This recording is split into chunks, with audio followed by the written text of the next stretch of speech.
Welcoming Dr. Fahmi Farah, who is an invasive cardiologist and a nuclear cardiologist, and we're going to talk about the top 5 worst foods that shorten life expectancy. Good evening, Doctor. Welcome to WGN. Thank you for having me. Good evening. Hi. Before we get into the heart of the matter, there's a couple of things I have to ask you, first of all. What is a nuclear cardiologist?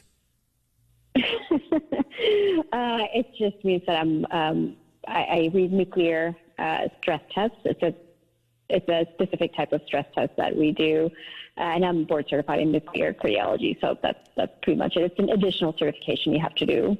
Wow, sounds very otherworldly, so to speak, like radioactive almost. It is radioactive, actually. Yes, it is radioactive material that we use. Yes. Okay, so I have this article, the top 5 worst foods that shorten life expectancy, from a very reputable source out of my hometown, the University of Michigan.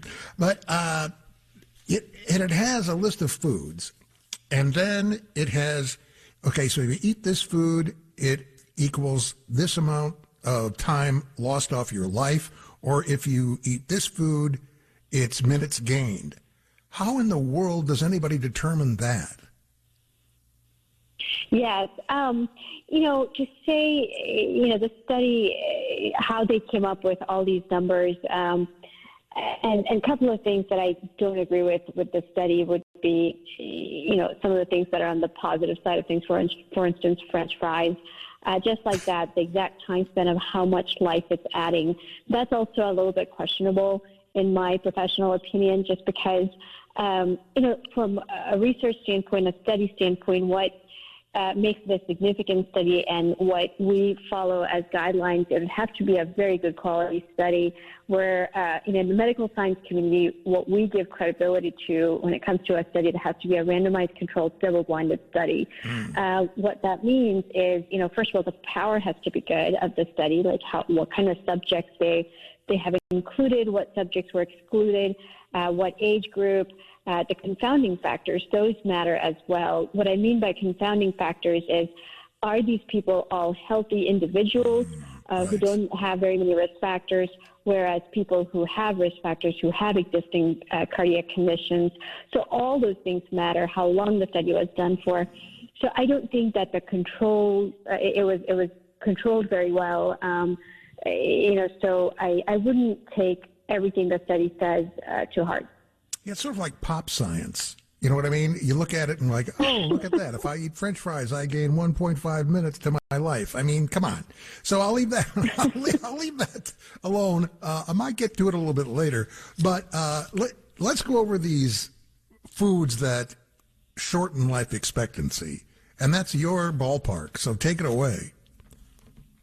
Yes, I do agree with what they've put down on the negative side of things, the foods that, the top foods that actually decrease life expectancy. And I'm going to choose the top 3 in my book that I tell my patients usually are cheeseburger, hot dog, pizza. Those are the 3 killers of America.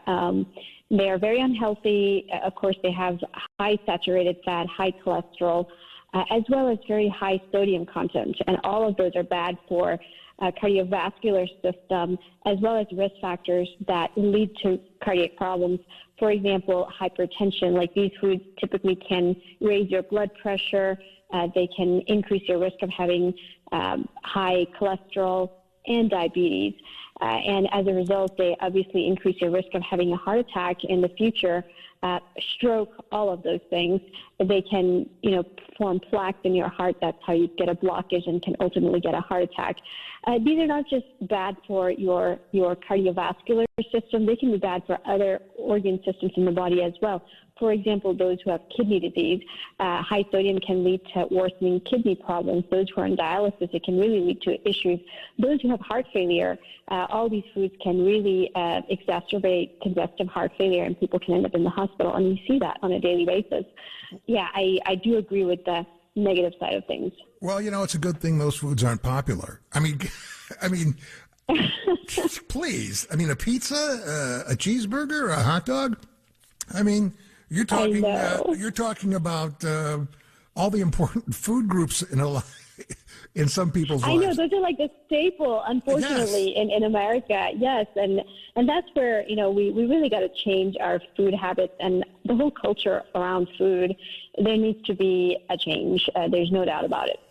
Well, how would you accomplish that? I mean, easier said than done, I would imagine.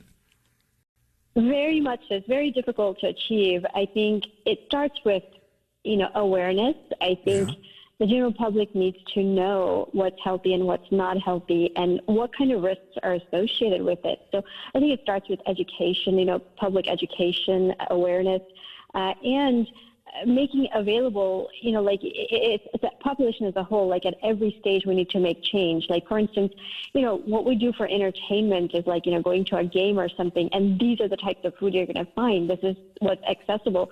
So that accessibility needs to change. So as a culture, as a whole, we need to change. Well, good luck with that. I mean, I don't know if you've been to Chicago. We can have really tasty, healthy foods. I see that in other countries. Like when you go to Europe or Asia, like they have so many other things that are healthy. And every time I travel, that's what I think of. Like, why can't we do this in America? Like, we can. We just need to work on this. There are very healthy, tasty foods. Now, are these the foods themselves, or are they also the unhealthy aspect of it?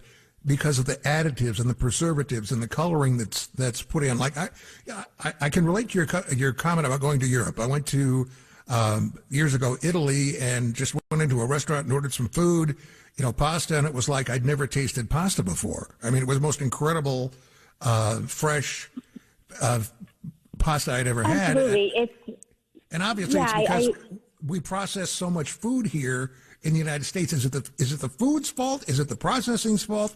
Or is it both?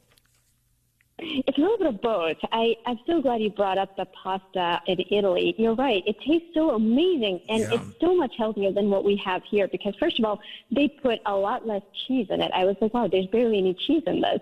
A lot less butter. A lot less salt, a lot less preservatives. There's almost no preservatives because everything is like fresh. So right away, that's a whole lot healthier than the pasta we have here. And then the ingredients, of course, like the ingredients themselves are bad as well. Like I'm going to go back to the cheeseburger, like the kind of meat we're choosing, it's not the healthiest choice, right? Like usually in ground meat, we don't even know what part of the beef is going in there. There's usually high content of fat and cholesterol, like the unhealthy parts of the beef is usually in there. Same thing with hot dog and pizza, of course, like lots of cheese and sodium and bread. So it's the ingredients as well as the preparation. What would be your advice to someone listening right now? What would be the first thing they should do, in your opinion, as an expert, to if not change, then alter their diet to a more healthful menu? Right. I think it all starts with a mindset change. That's the first thing. It's when we think that we can't, it's when we can't. It really is not that hard. So it's that mindset change that has to take place first, the determination. And then we have to remember moderation. We can still have that cheeseburger, but a lot less frequently. And, let's substitute that for something else that's a little bit healthier. So I think it needs to be first mindset change, then setting realistic expectations, and then taking the action. We're going to wrap this up in just about 30 seconds or so, but at the beginning of it, I heard you mention your book. What is your book? Am I right? You have a book. Oh, yes? My book. I have not written my book yet. I meant in my in my personal, book, I guess, that I haven't written yet. But okay. Because I heard you mention my book, and I'm like, wait a minute, we should know about that. No, I have not released my book yet. Yes, I am working on a book, but that's not out there yet. Well, get us a copy when you do, okay? Because I'd love to read it. Will do. All right. Thank you, Doctor. It was a pleasure talking to you. You're welcome. Thanks for having me.